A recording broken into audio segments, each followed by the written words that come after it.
दोस्तों नमस्कार।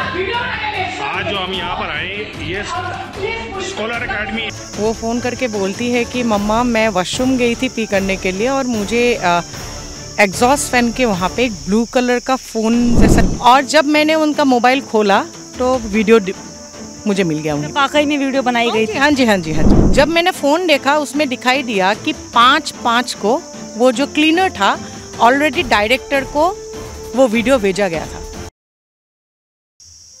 नमस्कार, स्वागत है आपका तेज तर्रार में और मेरा नाम है आफरीन खान। देश की राजधानी में लड़कियां कितनी ज़्यादा सुरक्षित हैं इस बात से तो आप सब वाकिफ़ हैं। कभी सड़कों पर, कभी घरों में, कभी बाहर तो कभी स्कूलों में। और अब जो मामला सामने आया है यह है एक कोचिंग सेंटर का। यानी कि अब लड़कियां जाएं तो आखिर जाए कहाँ। ना वो काम करने वाली जगह सुरक्षित रह गई हैं, ना ही पढ़ने लिखने वाली जगह सुरक्षित रह गई हैं। एक 15 साल की नाबालिग लड़की के साथ कुछ होता है, वो सब जानकारी लड़की की माताजी हमारे साथ मौजूद हैं, उनसे मिलकर आपको देंगे। लेकिन हैरानी की बात यह है कि इन दिनों लड़कियां कहीं भी सुरक्षित नहीं रह गई हैं। मैम, मैं ये जानना चाहूँगी कि आपकी बेटी कितने साल की है? 15 साल के। और कितने समय से जा रही है उस कोचिंग सेंटर में? अप्रैल महीने से। और कैसे खुलासा हुआ इस मामले का? 15 जून को इवनिंग 5:12 में मुझे कॉल आती है मेरी बेटी की। वो फ़ोन करके बोलती है कि मम्मा मैं वॉशरूम गई थी पी करने के लिए और मुझे एग्जॉस्ट फैन के वहाँ पे एक ब्लू कलर का फ़ोन जैसा दिखाई दिया है। तो मैंने बोला आपने अथॉरिटी से बात करी है? तो उन्होंने बोला हाँ मम्मा मैंने बात कर ली है। पहले तो मैंने बोला कोई फ़ीमेल टीचर से बात करवा दो मेरी। तो फीमेल टीचर ने से बात करने के बाद फीमेल टीचर ने उस इंस्टीट्यूट का नाम है स्कॉलर्स एकेडमी, पश्चिम बिहार में स्कॉलर्स एकेडमी, बोला काउंसिलर से बात करवाया फ़ोन में। तो काउंसिलर ने उसको डिस्करेज करा, बोला हमारे यहाँ पे ऐसा कुछ नहीं होता, ये तुम्हारा इल्यूजन है, यू आर सीइंग थिंग्स, ऐसे बोला। तो मेरी बिटिया ने बोला कि आप मुझे डायरेक्टर के पास ले चलो, मैं खुद बात कर लूँगी। जब डायरेक्टर है वहाँ का सुधांशु बजाज, और वहाँ पे सुधांशु बजाज के केबिन में और एक टीचर थे मनीष करके, दोनों के सामने बेटी गई और उन्होंने पूरी इंसिडेंट उनको बताया कि सर ऐसे ऐसे मुझे दिखाई दिया। बोला हमारे यहाँ पे ऐसा कुछ नहीं होता है, लेकिन क्या है हो सकता है इलेक्ट्रिशियन काम कर रहे थे तो इलेक्ट्रिशियन ने मोबाइल रख दी होगी। तो मेरी बिटिया ने बोला आप एक काम करो सर, उनको बुला लो। तो मेरी बिटिया को बोला कि इतनी छोटी बात के लिए अपनी मम्मी को परेशान मत करना। बट वो तुरंत नीचे आके मुझे फ़ोन कर दिया। मुझे फ़ोन करते ही मैंने इमीडिएटली स्कॉलर्स एकेडमी में फ़ोन करा और उन्होंने मुझे बिटिया ने डायरेक्टर का नंबर भी शेयर करा। मैंने इमीडिएट डायरेक्टर को भी फ़ोन करा और बोला कि मैं आ रही हूँ। मैं लगभग 6 बजे के करीब पहुँची हूँ इंस्टीट्यूट। मैं जब 6 बजे इंस्टीट्यूट पहुँची, मैंने पूछा क्या हुआ, तो उन्होंने बोला कि इनका कंप्लेन है कि ऐसे ऐसे कोई वो देखा है, बट हमें नहीं लगता ऐसा कुछ हुआ होगा हमारे यहाँ पे। तो मैंने बोला तो फिर कोई बात नहीं, आप इलेक्ट्रिशियन को बुला दो, मैं बैठी हुई हूँ। बोला आधा घंटा लग जाएगा। मैंने बोला कोई बात नहीं, जितना भी देर लगे मैं बैठूँगी। मैं बैठी हुई थी आधा घंटा, ऑलमोस्ट 6:30-6:45 में इलेक्ट्रिशियन आए। इलेक्ट्रिशियन जब पहुँचे उसका हाथ में एक कीपैड वाला फ़ोन था, उसमें तो पॉसिबल ही नहीं था वीडियो होने का। तो मैंने बोला आप CCTV फुटेज दिखाइए। जब CCTV खोला उन्होंने तो 2 कैमरा ऑलरेडी उन्होंने बंद करके रखा था जो ऊपर के स्टेयरकेस के तरफ जाते हैं। मैंने बोला अभी तो मैं पुलिस बुलाऊंगी क्योंकि ये कैमरा आप लोगों ने जानबूझ के बंद करा है। तब मुझे कुछ डाउट सा हो गया और मैंने बोला सब एम्प्लॉय को बुलाओ, और मैंने इलेक्ट्रिशियन को पूछा तुम्हारे साथ काम करते वक्त कौन था। उन्होंने बोला कि यहाँ का क्लीनर आशु राव करके जो लड़का है वो था मेरे साथ। मैंने बोला तुम्हारा मोबाइल दिखाओ। उस लड़के का मोबाइल नीला कलर का था, ब्लू कलर का सैमसंग मोबाइल था।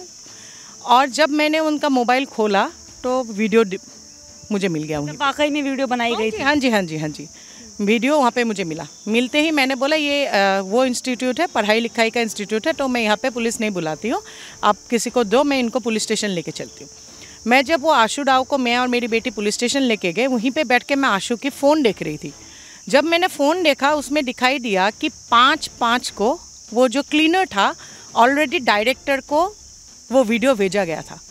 5/5 को ही, अगर 5/5 को भेजा गया था, जब मैं 6 बजे पहुंची तो मुझे झूठ बोलने की उनको, अगर उनका कुछ रोल नहीं था तो उन्होंने झूठ क्यों बोला कि इलेक्ट्रिशियन को बुलाते ये करते हैं, और कैमरा बंद करने का, CCTV कैमरा बंद करके रखने का क्या मतलब है। तो उसके बाद मैंने कंप्लेन लिखी है तीनों के। मैंने स्कॉलर्स एकेडमी, सुधांशु बजाज और आशु राव के खिलाफ मैंने FIR करी है। FIR हुई है। FIR होने के बाद भी अभी तक कोई अरेस्ट नहीं हुआ है। इंस्टीट्यूट अभी भी चल रही है। कौन से पुलिस स्टेशन में की है FIR? पश्चिम बिहार ईस्ट। और IO कौन हैं आपके केस के? IO थी SI सुरभि करके। 8 बजे हम लोग गए हैं, वो 11:30 बजे आई है। And she was not at all cooperative. वो एकदम ही कोऑपरेटिव नहीं थी, बहुत मिसबिहेव करके बात करे, तो मैंने I have given application also, I have changed I also, क्योंकि ऐसे एक ऑलरेडी बच्ची ट्रॉमा में है, ऑलरेडी एक माइनर है, उसके साथ अगर मिसबिहेव होगा तो ऑब्वियसली उसके लिए और दिक्कत होगी। मैं पुलिस स्टेशन से 1:30 बजे वापस आई हूँ बेटी को लेकर घर। मैं ये जानना चाहूँगी, जैसा कि आपने कहा कि जिस शख्स ने वीडियो बनाई थी उसने जो डायरेक्टर है उन्हें भी भेज दी है। हाँ जी। तो जिस तरीके से आपने इस मामले को बढ़ाया होगा, वहाँ पर एक वीडियो भी हमने देखी है, शायद आपकी लड़ाई हो रही है वहाँ पर उन लोगों के साथ। हाँ जी, वो कल की थी, तो इंस्टीट्यूट खुला हुआ था। जब मैं इंस्टीट्यूट खुला हुआ था, मैंने बोला आपने इंस्टीट्यूट क्यों खोल के रखा था, क्योंकि यहाँ पे क्या होती है, एविडेंस टेम्पर्ड होने की बातें आ जाती है। जब तक आप इन्वेस्टिगेशन नहीं होती है, आप कैसे इंस्टीट्यूट खोल के रख सकते हो, क्योंकि सीसीटीवी टेम्पर्ड होगा अभी। ये तो बहुत बड़ी फैक्ट है, अगर सीसीटीवी टेम्पर्ड हुआ बहुत सारे एविडेंस गायब हो जाएंगे, तो खुलना ही नहीं चाहिए। और ये सिर्फ मेरी बेटी की लाइफ की बात नहीं है, हमें पता नहीं और कितनों का वीडियो बनाया गया है और कितनों के साथ ये सब हो रहा है। मेरी बेटी ने तो बोल दिया, बहुत सारी बच्चियाँ तो नहीं बोल पाती है। तो ऐसा कुछ अभी सामने आया कि और भी बच्चियों ने आके बताया कि उनके साथ भी ऐसा कभी कुछ हुआ है? अभी तक तो ऐसा कुछ नहीं, क्योंकि बहुत लोगों को तो पता ही नहीं था उस दिन, क्योंकि मैंने उसको लेके, मैं खुद ही लेके आ गई थी। जब मैं लेके आई थी मुझे लगा था इंस्टीट्यूशन है तो पुलिस नहीं लेके जाती हो, क्योंकि सबके बच्चे की लाइफ की बात होती है वहाँ पे, सिर्फ मेरी बच्ची की बात नहीं है। वहाँ पे कितनी लड़कियाँ हैं, सबकी लाइफ की बात है। बट अभी खुलासा तो होगा ही होगा।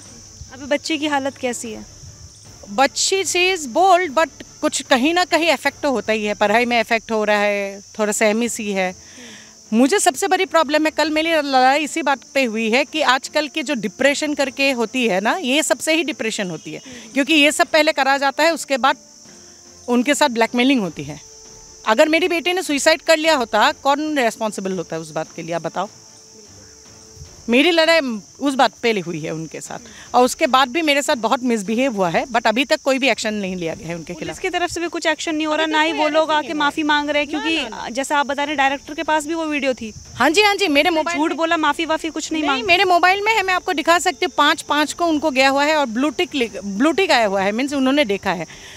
उनको अगर उसको सेव करके रखना था कि डिलीट ना कर दे, अपने वाइफ को के मोबाइल में मंगवाते। एक मेल अगर एक बच्ची का वीडियो देख रहा है, उसका मतलब क्या होता है, आप मुझे बताओ। ये एक्सक्यूजेस क्या होता है कि वो डिलीट कर देंगे करके हमने रखा है। क्यों रखोगे आप एक मेल होके एक बच्ची का वीडियो? तो आप लोग यही सब करते हो। मतलब हो सकता है कि इस तरीके से ब्लैकमेलिंग का भी रैकेट चला रहे हो साइड बाय साइड। हाँ जी, मेरी बेटी ने तो बोल दिया, और कितनी बच्चियों के साथ हो रहा है मुझे नहीं पता। ये सिर्फ मेरी बच्ची के साथ ही नहीं, I want justice for everyone. किस चीज़ की क्लास लेने जाती थी आपकी बेटी? वो बायो, केमिस्ट्री, फिजिक्स, SST इन सब का क्लासेस यहाँ पर ऑल सब्जेक्ट पढ़ाए जाते हैं? वैसे ऑल सब्जेक्ट पढ़ाए जाते थे, मेरी बेटी ने सिर्फ यही लेके रखा था। तो अभी आपकी मांग क्या है, मैं ये जानना चाहूँगी। सबसे पहले तो इसमें तो अरेस्ट होना चाहिए, इमीडिएट अरेस्ट होना चाहिए, क्योंकि जब एविडेंस है, आप इन्वेस्टिगेशन करके अरेस्ट करने का मतलब होता है कि आपके पास एविडेंस नहीं है। आपके पास जब वो फ़ोन ही मिल गया जहाँ पे वीडियो रिकॉर्डेड हुआ है और जिनको भेजा गया है वो भी आपके पास है, उसके बाद मुझे नहीं समझ में आ रहा है कि क्या इन्वेस्टिगेशन और क्या अरेस्ट का वो बात आ रही है। आईओ का नंबर है आपके पास? हाँ जी, वो जो फीमेल थी उनके नंबर तो है, अभी तो मैंने चेंज करने के लिए बोल लिया है, बिकॉज आई डोंट वांट, उनका कोऑपरेशन नहीं है एकदम, उनके साथ हम एकदम ही वो नहीं। I will file A complain against her also. ठीक है। एक बच्चे के साथ बदतमीजी करने की, एक माइनर बच्ची को बहुत संभाल के बात करा जाता है, तो उनके साथ बदतमीजी, बेटी के साथ बदतमीजी हुई है। जो आपकी आईओ थी उन्होंने की? हाँ जी, रात को 11:30 बजे पहुंची वो, और आके मुझे बोल रही है मेरे पास दूसरे भी केसेस है। If you are not able to handle this case, आप दूसरे को दो ना, आपके पास टाइम नहीं। 8 बजे से 11:30 बजे तक बिठा के रखने का क्या मतलब है, आप मुझे ये बताओ। एक माइनर केस में, छोटी मोटी तो केस है नहीं है। देखिए, इस मामले को लेकर लड़की की माँ का जो भी कहना था वो आपको सुनाया है। एक इंस्टीट्यूट है, जाना माना इंस्टीट्यूट है, वहाँ पर बच्चे पढ़ाई के लिए जाते हैं, लेकिन इस मामले का खुलासा जिस तरीके से हुआ वो तो बच्ची ने खुद देख लिया कि एग्जॉस्ट फैन की तरफ से कोई मोबाइल कुछ रिकॉर्ड करता नज़र आ रहा है। बच्ची को शक होता है और ये उसकी सूझबूझ थी कि उसने तुरंत अपनी माँ को कॉल किया और फिर इस मामले का जो भंडाफोड़ है वो हो गया। लेकिन न जाने यहाँ पर कई बार ऐसा हो चुका है या नहीं हो चुका, ये तो खैर पुलिस की जाँच का विषय है। लेकिन यहाँ पर लड़की की माँ का ये भी कहना है कि पुलिस इस मामले में कोऑपरेट करती नजर नहीं आ रही है। जो आईओ थी वो किस तरीके से मिसबिहेव कर रही थी, जैसा कि लड़की की मां का यहाँ पर आरोप है। इस वजह से इन्होंने आईओ चेंज करने की भी बात कही है। बहरहाल एक 15 साल की मासूम बच्ची के साथ ऐसा कुछ होता है, अब उसकी मेंटल जो हालत है वो क्या होगी ये आप सबके सामने है। बहरहाल आशा करते हैं कि पुलिस इस मामले में जल्दी से जल्दी कार्रवाई करे, जो भी यहाँ पर दोषी है उसके खिलाफ एक्शन लिया जाए और ऐसा एक्शन लिया जाए कि ऐसे लोग दोबारा इस तरीके की वारदात को अंजाम ना दे सके।